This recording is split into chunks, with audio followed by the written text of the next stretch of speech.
Maravilha, vamos ouvir a ministração da palavra, aquilo que Deus tem para falar conosco. Continuando o tema que nós começamos na semana passada, que é preparando a igreja para o sofrimento. Já pensou, irmãos?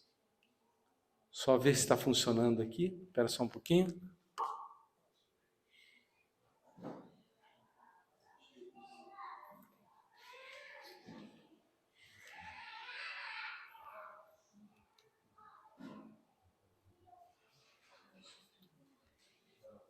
Desculpem aí como a gente faz essa mudança de mídia. Aí, pronto. Graça e paz e consolação do Espírito Santo seja com todos. Amém? Tudo certo com vocês? É um tema meio complicado para falar, né? Falar sobre sofrimento, já pensou? E falar sobre sofrimento, irmãos, é um pouco sofrido também, sabe? Não é fácil, né? A gente vai ouvir essa palavra tantas vezes, né? E nós, na meditação passada, a gente fez algumas perguntas, né? Por que nós estamos estudando o tema sofrimento? Primeiro porque o Jamê nos pediu, no encontro que nós tivemos, ele falou assim, olha, nas suas igrejas, falem um pouco sobre sofrimento, preparem a igreja para o sofrimento. Então, que interessante, né? E é um tema que a gente joga às vezes debaixo do tapete, né? Porque ninguém quer sofrer. Quem quer sofrer? Ninguém. Mas é algo tão comum na nossa vida, uma coisa que todos nós passamos. Muita gente quer dar uma explicação sobre o sofrimento. Não é algo que você faz facilmente, ou sofrimentos, o homem sofre, todo mundo pergunta, por que o homem sofre? Você não pode dar uma resposta assim, o homem sofre por isso. Não, é muito complexo. A palavra de Deus diz assim, está ordenado aos homens morrerem apenas uma vez, vindo depois disso o juízo. Então não adianta falar que na próxima reencarnação, que não existe reencarnação, biblicamente não existe, dizer que a pessoa vai passar por uma outra experiência e que vai melhorar, né? Isso não é uma verdade bíblica. Verdade bíblica é nós temos toda a nossa vida para aprendermos. Então está ordenado aos homens morrerem apenas uma só vez. Então nós falamos algumas coisas, vou só pegar um pouquinho no comecinho do novelo de lã aqui, para a gente ver o que nós falamos na reunião passada, na meditação passada, que a gente viu algumas coisas. Por que sofremos? Nós vamos continuar isso. Deus sofre. A gente vai falar um pouco sobre isso também. E a gente pegou pelo ponto de Jó. Jó era um homem que sofreu muito na Bíblia. E conforme nós falamos na meditação anterior, a grande pergunta de todo o livro de Jó, e o que Jó falava era, por que Deus eu estou sofrendo? E ele faz essa pergunta durante todo o livro de Jó. E Deus não responde para ele. Aí novamente vem os amigos e tentam consolá-lo, explicar por que ele estava sofrendo, e não conseguem.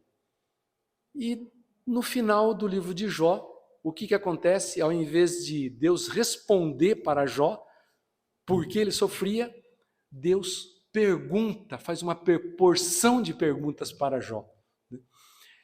E no final a gente vê que Jó não obtém a sua resposta por que ele sofria. Mas uma coisa ele compreende. E ele fala, Senhor, não preciso mais saber. Eu estou satisfeito, porque agora eu te conheço. Antes eu te conhecia só de ouvir falar. Agora os meus olhos te veem. Ou seja, Deus fala que Jó era aquele homem maravilhoso. Jó se achava muito bom. Se achava o cara, né? E no final do livro de Jó, ele vê que ele não era tudo aquilo que ele imaginava ser. Mas ele tem uma experiência muito forte com Deus. Muito forte. E aquilo basta para ele. Da mesma maneira, preste atenção aqui, sigam comigo, né? Sigam comigo. O apóstolo Paulo também foi um homem que sofreu muito. A gente viu isso na reunião passada, né? Sofreu açoites, perseguição, sofreu espancamentos. Paulo, desculpe eu estar falando tanto sobre, é um assunto muito complicado falar sobre sofrimento, né? Mas é importante a gente tocar nisto que todos nós passamos. E Paulo, ele num determinado momento, ele balança em todo o sofrimento que ele estava. Senhor, o que Deus responde para Paulo? A minha graça te basta, porque o meu poder se aperfeiçoa na fraqueza. Ou outra tradução, o meu poder é perfeito na fraqueza. Então, às vezes nós queremos ser fortes, sermos fortes, e Deus fala, se você é forte, eu não preciso atuar na sua vida.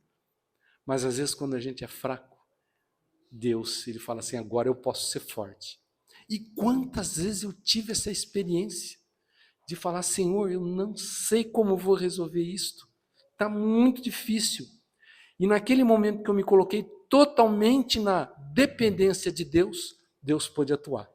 Então, o poder de Deus é perfeito na nossa fraqueza. Então, com Deus não adianta você querer ser forte. Tá? Você não vai conseguir nesse jogo de forças. Bem, então nós falamos sobre isso, falamos também sobre aquele povo no deserto, né? 40 anos no deserto, saíram do Egito. Egito representa o mundo, o deserto representa as provações da nossa vida, e aquele povo ficou rodando no deserto durante 40 anos em direção a Canaã. Mas eles podiam fazer esse trajeto em poucas semanas. Levaram 40 anos. Por quê? Porque Deus fala, deixa eu ver se eu tenho isso aqui. Espera só um pouco. Deus fala assim que naqueles 40 anos, Deus permitiu para que, eu acho que eu estou adiantando um pouquinho, mas Deus permitiu para que eles soubessem o que eles tinham no coração. A Bíblia fala, deixa eu ver se eu tenho esse versículo aqui. Aqui, Deus te guiou no deserto esses 40 anos para te humilhar, para te provar. Olha aqui, ó, grifem isso, para saber o que estava no teu coração, se guardariam ou não os meus mandamentos. Então, eu gosto daquilo assim, por que 40 anos dando volta naqueles montes, né? É mais ou menos assim. Você já viu que quantas vezes a gente passa por um mesmo problema e a gente erra naquele problema? Então aquele povo no deserto passava num determinado lugar, olhava aquela pedra, aquela paisagem e falava assim, eu já passei por aqui. E a gente fala, eu já passei por essa situação, né? E às vezes, como a gente não passa com nota 10, o que Deus fala? Dá mais uma volta no deserto. E eles ficaram andando, né? Enquanto eles estavam dando voltas no deserto, Deus estava vendo o que tinha no coração deles. Sabe aquele negócio? Você só consegue ver o que tem dentro do limão se você espremer ele, né? Se você espreme o limão, sai o caldo. Né? Você está martelando um prego, né? Martelando um prego. E de repente o martelo escorrega e você dá uma martelada no teu dedo, o que acontece?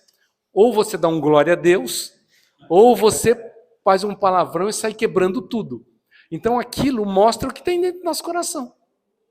Então aqueles 40 anos foi para ver o que tinha no coração deles. E mais uma coisa, tá, a gente vai ver isso um pouco mais para frente. Uma coisa interessante também, irmãos, por que preparar para o sofrimento? Porque está vindo uma perseguição para a igreja. É claro, a gente consegue perceber isso, que está havendo uma perseguição. Algumas coisas nós não podemos falar mais, porque está perigoso, não é? E por onde vai vir a perseguição? A perseguição vai vir por 3 aspectos. Preste atenção. Vai vir pelas ideologias, vai vir pela política e vai vir pela justiça dos homens. Por quê? Vou dar 3 exemplos. O primeiro exemplo. A Bíblia fala não matarás, né? Então nós não matamos porque existe um mandamento. E esse mandamento trouxe uma bênção para a humanidade. Porque antes um se matava um outro. Mas um grupo de pessoas começou a impor uma coisa chamada ideologia do aborto.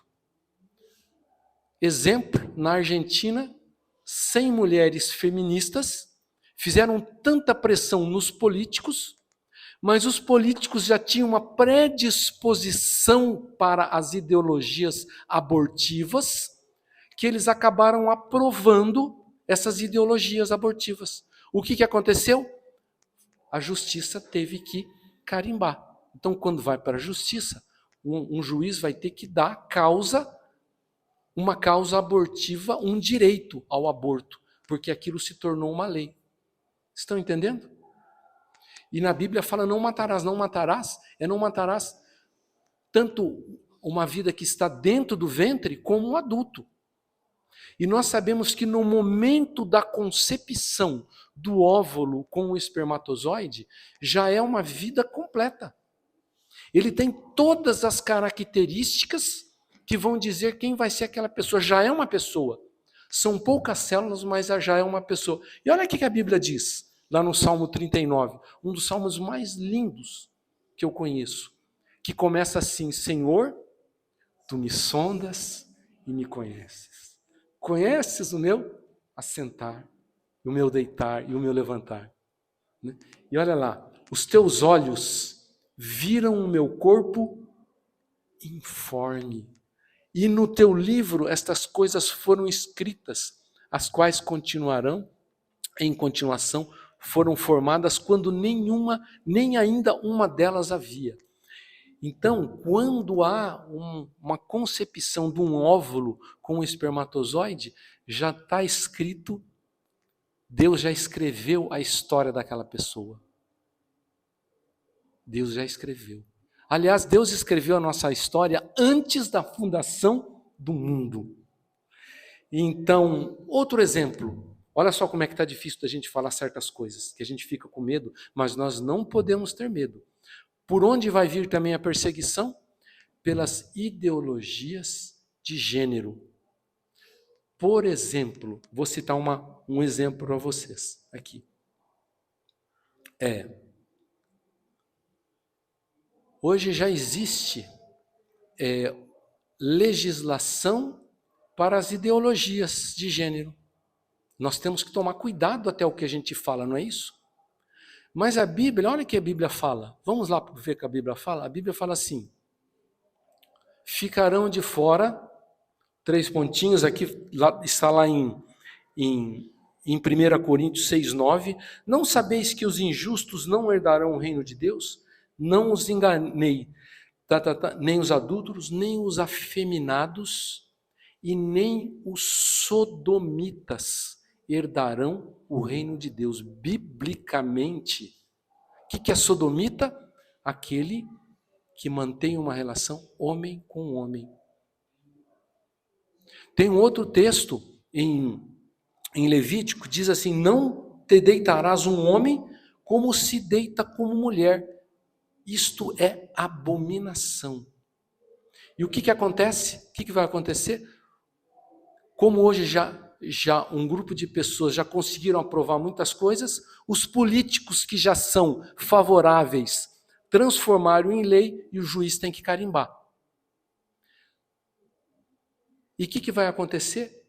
Pode acontecer o seguinte: daqui a pouco, essas mesmas pessoas que estão defendendo as minorias vão falar, sabe o quê?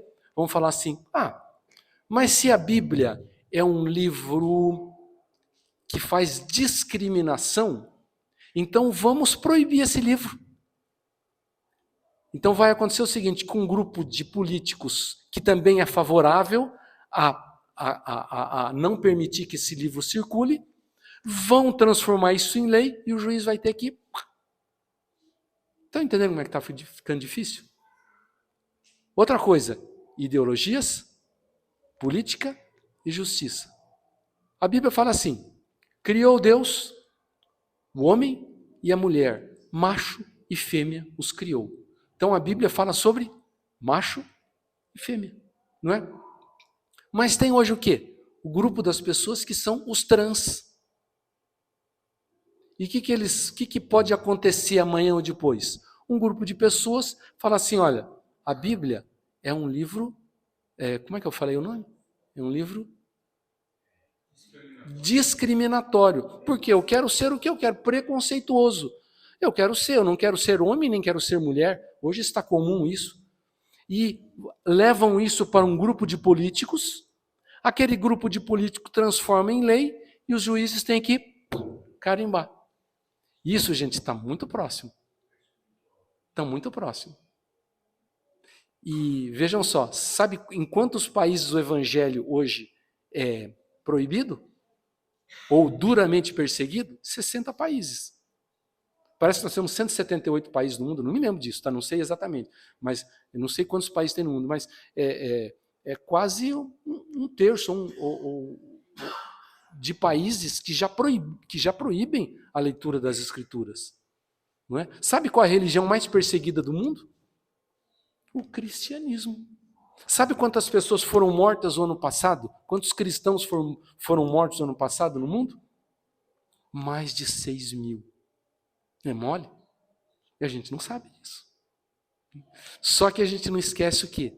Que a palavra de Deus é o livro que traz mais liberdade. É aquele livro que abençoa, que a gente fala assim, que abençoa a mulher. Muitas pessoas falam assim, é um livro que discrimina a mulher. Não, é um livro que liberta a mulher. Porque qual livro que fala assim, maridos, amai as vossas esposas como Cristo amou a igreja e deu sua vida por ela? Aleluia! Qual é o livro que fala assim, amar a Deus sobre todas as coisas e ao próximo como a si mesmo?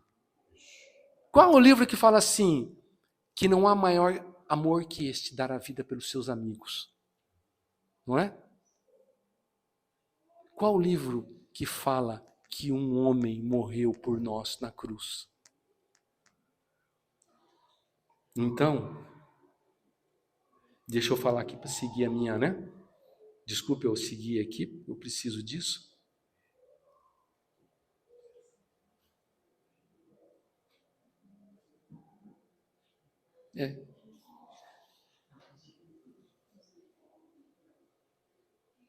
Mas este é um livro, irmãos, um livro que mais fala sobre justiça é a palavra de Deus.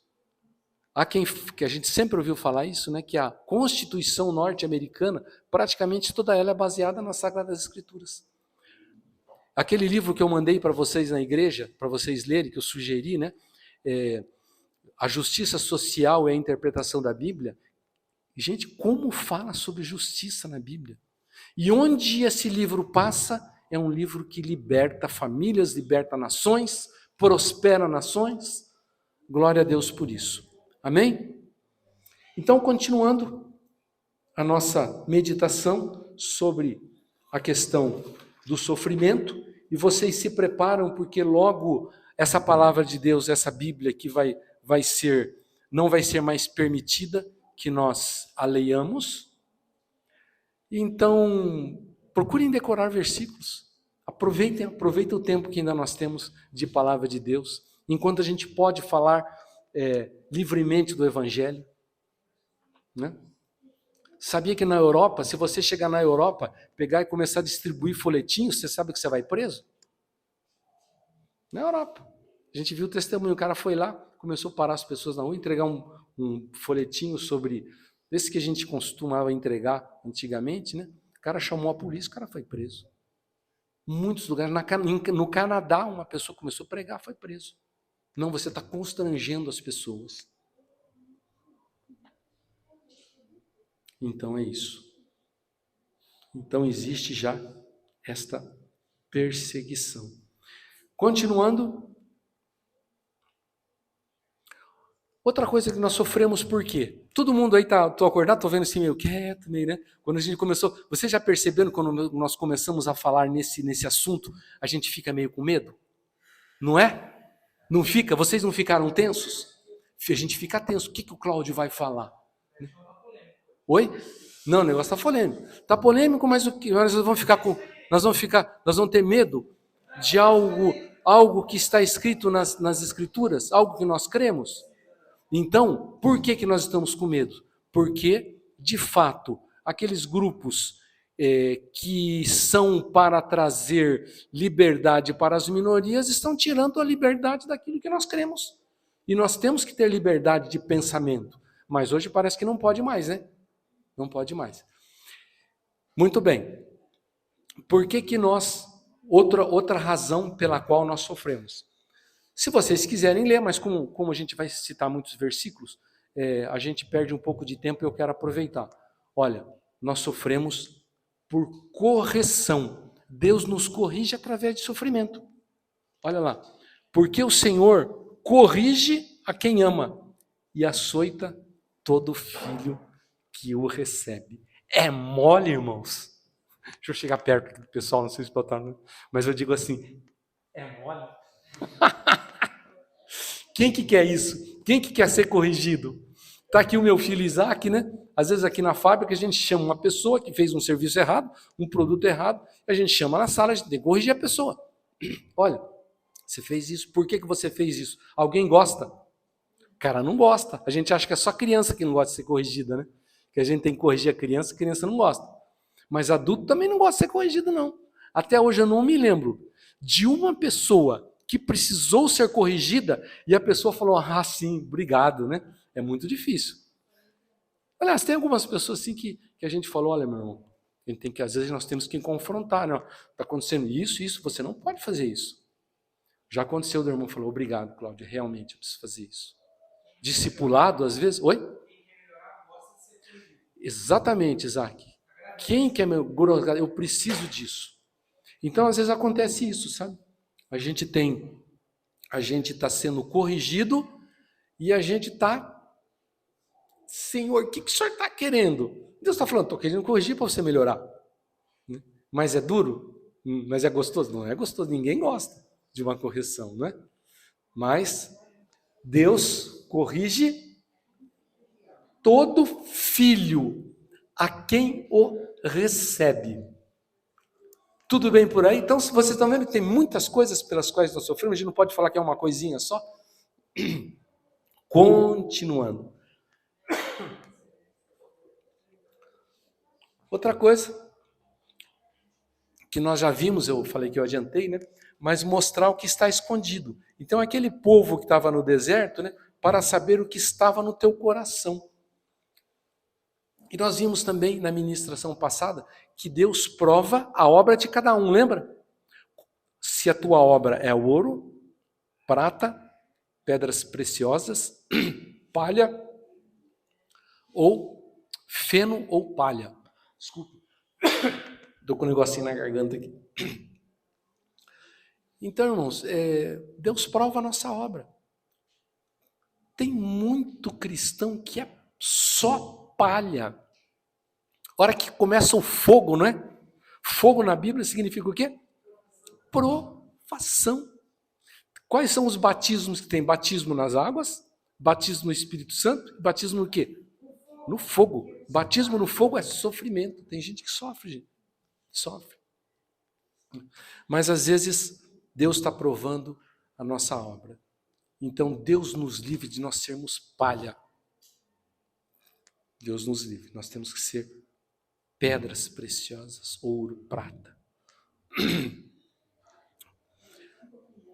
Bem, continuando. Obrigado. Já vou tomar já. Então, para provar o que está escondido, né? E aquele povo tinha muita coisa escondida. E às vezes nós, irmãos, temos muita coisa no nosso coração que está escondida. E Deus precisa dar uma apertada para sair. Sabe apertar o limão para sair o sumo? Não é? Eu sou uma prova disso. Outra coisa que Deus prova é para tirar o mundo que nós vimos, né? Aqueles 40 anos no deserto foi para tirar o quê? O mundo, o Egito que estava nos judeus. E eu vou falar uma coisa para vocês, preste atenção. Não dê trabalho para Deus, porque eu acho que o maior trabalho que Deus tem é tirar o Egito do nosso coração, tirar o mundo do nosso coração. Dá um trabalho para Deus, irmãos. Leva tempo. E eu sou uma testemunha viva, porque Deus levou mais ou menos, ou está levando ainda, uns 40 anos para tirar o mundo do meu coração. É um processo longo, muito trabalhoso para Deus, mas Ele, se você permitir, você quiser, Deus vai tratar para tirar aquilo que não é bom, não. Deus quer que nosso coração tenha o quê? O reino de Deus, não o mundo. Então, sabe o que acontece? Em vez de você ficar dando cabeçada no Egito, dando volta, e chegar um tempo e falar assim, eu já conheço, já vi esse monte aqui, ó. Eu já vi esse arbusto aqui outra vez, né? Ajusta logo o teu caminho. Tira logo o mundo do teu coração, para você não ficar batendo cabeça. Amém? Glória a Deus. Para provar o que estava no teu coração. Continuando, mostra o que está escondido. É claro que isso daqui eu nem queria passar, porque isso aqui é tão óbvio. Nós vamos abater os soberbos, né? Não vou nem falar isso aqui, porque eu vou falar uma coisa para você. Uma coisa que Deus não gosta é do soberbo, aquele que se acha o tal. Mas Deus dá graça aos humildes. Tiago 4,6. Então, quando você fala assim que Deus é contra, Deus vai apertar o parafusinho para que toda soberba do teu coração saia. E você se torne uma pessoa humilde. O sofrimento nos ensina a obediência. Eu vou dar um versículo aqui que vocês não vão acreditar que esse versículo existe na Bíblia. Eu vou colocar um versículo agora aqui, tá? Ó, tan, taranã, tan. Embora sendo filho, está falando de Jesus, aprendeu a obediência pelas coisas que sofreu. Hebreus 5,8. Vocês acreditam que isso está escrito na Bíblia?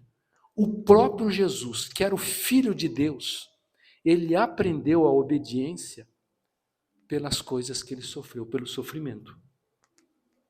Então, se Jesus, que é Jesus, Filho unigênito de Deus, aprendeu a obediência pelo sofrimento, que dirá nós? Né?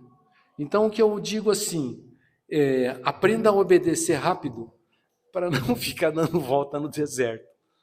Amém? E aquilo que nós falamos, Deus sofre. E essa é uma pergunta que eu quero perguntar só para vocês pensarem um pouquinho. Será que Deus sofre? Eu fiz essa pergunta para a dona Ruth, né? Deus sofre? Mas Ele não está na glória? Não está sentado no seu trono? Sim, Ele está sentado no seu trono. Deus é alegre, porque a alegria do Senhor é a nossa força. Logo, Deus é muito alegre. Jesus era muito alegre. Não obstante ele fosse um homem de dor. Mas Deus sofre, eu vou explicar para vocês, não como nós sofremos, mas a partir do momento, um pouquinho aqui. Quem ama sofre? Deus é amor. Logo, Deus sofre. Toda pessoa que ama, ela acaba sofrendo. O amor significa sofrimento. Claro que é uma bênção nós amarmos. Tem um resultado, tudo que nós estamos falando tem um resultado. Depois que a gente vai aprendendo a obedecer, nós vamos provando, como o Júnior falou, experimentando esta bênção que é de Deus. Mas Deus, Ele cria o homem. Eu estou falando homem, o gênero humano, homem e mulher. Quando Deus cria o ser humano, alguém aqui tem filho e não sofre? Por que estão rindo? Por quê? Eu vi uma risadinha lá. Né? Não tem como. Você gerou, você vai sofrer. Não é falar assim, vou ter filho, vai ser uma maravilha. Não, vai ser uma maravilha, porque é uma bênção. Eu vejo Isaac aqui, olha que menino fantástico, menino espetacular. Eu sinto orgulho desse meu filho. Mas dá trabalho. Hoje não dá mais, eu acho que eu é que dou trabalho para ele, né? Mas quando criancinha você tem que trocar fralda, aquelas coisas. Então, irmãos, quando Deus entrou na cabeça de Deus, ele falou, vou criar o ser humano, já começou a ter dor de cabeça, né? E aquele ser humano que Deus criou, a sua imagem, a sua semelhança, de repente a gente vê Caim matando Abel. E Deus pergunta, Caim, onde é que está teu irmão? O que Caim responde? Sou eu o guardador do meu irmão? Como é que ficou o coração de Deus nisso, hein? Já pensou, irmão? Sou eu o guardador do meu irmão? E aí começa a acontecer, começa a suceder os fatos e Deus olha para a humanidade, para o gênero humano, e Deus fala assim, todo o gênero humano está corrompido. A corrupção geral do ser humano. Então havia uma corrupção, então Deus sofre muito. Como Deus sofre? Eu vou falar uma coisa para você. Cada vez que você sofre, Deus sofre com você. Talvez sofra até mais que você. Deus sofre com o nosso sofrimento. Por isso que na Bíblia está escrito, chorai com os que choram, alegrai-vos com os que se alegram. Deus sofre conosco. E quando Deus foi mandar o seu Filho unigênito à terra, né, aquilo foi muito sofrimento para ele, mandar seu único filho para morrer numa cruz por os nossos pecados, para pagar um preço, uma dívida que não era nossa. Amém? Uma dívida que não era dele. Obrigado. Então, outra coisa que é muito interessante, irmãos. Estão acompanhando? Está cansativo? Está dando para acompanhar? O sofrimento produz perseverança. Olha o versículo bíblico. Meus irmãos, tende por motivo de grande alegria. Uma outra tradução, tende por motivo de grande gozo, ao passardes por várias provações. Sabendo que a provação da vossa fé, uma vez confirmada, produz perseverança. Ah, que perseverança? Eu não quero ser perseverante. Você pode falar, né? Por que perseverança? Sabe o que é perseverança? Perseverar é insistir naquilo que tem que ser feito. Perseverar é insistir naquilo que tem que ser feito. Então, quando nós somos provados, nós aprendemos a sermos perseverantes. E o que tem que ser feito, irmãos? Qual que é o sonho de Deus? Quando criou o ser humano, a sua imagem e a sua semelhança. Esse foi o sonho de Deus. Então, quando nós recebemos provação para nós perseverarmos no quê? Sermos a imagem e sermos a semelhança de Jesus. Então a gente persevera. Então a gente acha que muita tribulação causa desistência. Não. Para o cristão, para o que tem fé. Por isso que eu falo para vocês que sofrermos sem saber porquê traz amargura. Quando a gente sofre com um propósito, traz perseverança. Eu esqueci que eu estava falando, né? Que eu ia falar. Então, assim, achar que sofrimento produz desistência, não. A Bíblia diz que sofrimento por perseverança. Você fica mais perseverante na fé ainda. Vai ficar mais firme. É duro falar essas coisas, sabe, irmãos? Porque são coisas que nós estamos sujeitos a passar, e nós passamos por isso. Né? Sofremos para podermos consolar os que sofrem. E nós vamos ver esse texto, que nos consola em toda a nossa tribulação, para que também possamos consolar os que estiverem em alguma tribulação, pela consolação com que nós mesmos somos consolados por Deus. O Espírito Santo é o Consolador. Então Deus nos consola. E às vezes a gente passa por um momento, irmãos, por um momento difícil em nossas vidas, para que a gente aprenda um dia a ajudar aquele que precisa.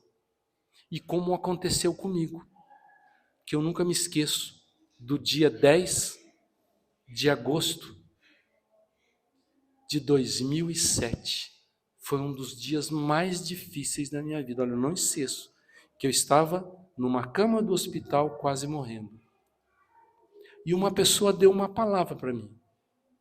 E aquela palavra consolou o meu coração. E ele falou aquela palavra porque ele já tinha passado por muito sofrimento. E ele falou duas coisas para mim. Ele falou, primeiro, vai passar. Segundo, ele falou, você vai sair dessa melhor do que você entrou. Eu pude ser consolado. Aquilo marcou minha vida, porque ele também sofreu. Então, às vezes é duro, mas também tem essa face que a gente passa por esses momentos difíceis, né? E nós vamos terminar com esse texto aqui. Que nós já lemos esse texto, mas como o Júnior começou isso aí no começo, eu vou recordar. Né? Não somente isso, mas também nos gloriamos nas tribulações. Que coisa dura, hein? Gloriar nas tribulações. Tinha muito mais coisa para a gente falar, tá, gente? Muito mais coisas. Muito mais coisas. Mas uma outra hora que Deus nos dê graça, a gente continua. Sabendo que a tribulação produz... E a paciência? Experiência. E a experiência? E o que é paciência? Paciência. Tolerância aos erros dos outros. Está no dicionário isso aqui, tá? Suportar os incômodos sem perder a calma. Manter o controle emocional. Então a gente aprende essas coisas nas tribulações. E o que é experiência? Isso eu gosto muito de experiência. Ex é para fora e peris é o perímetro. Ou seja, ir além das fronteiras, dos limites, experimentar, provar. Não ficar apenas na teoria, mas na prática da vida real. Porque achar que cristianismo é teoria, estudo só, não funciona. Mas quando você passa por momentos difíceis, a gente aprende a prática real da coisa. Estão compreendendo? E a experiência, que é a prova, você prova daquilo, não é só aquilo que o Júnior falou, não é algo, você já comeu, vocês já comeram o bolo do Gilmar? Gente, o cara que provou do bolo do Gilmar, cara, como é que é? Uma das experiências mais gostosas que tem na vida de um ser humano. É provar o bolo do Gilmar. Olha, com muito respeito ao bolo de todos os outros, fica comigo. Eu estou falando isso para brincar, né? Todas vocês são exímias cozinhas, tudo que vocês trazem é delicioso, gostoso, maravilhoso. Mas se você fosse falar assim, olha, o bolo do Gilmar é crocantezinho por cima, tem um açucarazinho por cima, ele tem assim um leve sabor de laranja, você ia ficar imaginando, vai ficar só na teoria. Mas quando você experimenta, você fala, isso daqui é coisa boa, né? Então isso é experiência que produz a tribulação. E a esperança, em outras palavras, possibilidade da realização daquilo que deseja. Nós desejamos algumas coisas e a esperança nos dá condições de nós realizarmos isso. Amém? Eu acho que é só isso. A gente tinha mais coisas para falar, mas como o nosso tempo é pouco, né? E em tudo isso que nós falamos, em tudo isso, eu vou repetir aquilo que a gente fala. Quando o cristão passa por momentos difíceis, ele olha para o Senhor, ele olha para a eternidade, ele vê que Deus está fazendo alguma coisa. Senhor, por quê? Ou para quê? Aquelas perguntas que a gente fala, né? E a gente começa a ter essa conversa com Deus. Isso vai trazendo crescimento para nós, que depois a gente vai aprendendo. Então aquela pessoa, sabe aquela pessoa amargurada no final da vida, porque passou muito sofrimento e não sabe por quê? Porque às vezes nem cristão sofre pelo acaso da vida, né? Porque todas as coisas cooperam para o bem daqueles que amam a Deus. Todas as coisas, o que é? Provas, tribulações, sofrimento, todas as coisas cooperam para o bem daqueles que amam a Deus. Então, chega às vezes um momento da vida dele, eu quero essa bênção, eu quero que à medida do tempo passa, a gente sofre todo dia um sofrimento, todo mês é um desafio que todos nós temos. E agora, Senhor, como é que vai ser esse mês? Como é que vai ser esse ano? Né? Eu quero o quê? Eu quero que chegue um momento em que eu, em vez de ser uma pessoa amargurada, eu seja uma pessoa melhor. Seja uma pessoa mais alegre, mais confiante, mais esperançosa, mais experiente. Amém? Para a gente abençoar a vida de outros. Porque tudo é para a glória do Senhor. E Deus não faz nada para nos prejudicar. Deus quer o nosso melhor. Vamos fechar os nossos olhos? Senhor, fizemos essas duas meditações sobre o sofrimento, Senhor, essas coisas que são da vida. Nos ajude, Senhor Deus, a passarmos e nos ajude a sermos pessoas melhores. E ajude, Senhor Deus, consolarmos os outros. Ajude-nos a consolarmos, abençoar a vida dos outros, com experiência, com esperança, com paciência. Tem misericórdia de nós.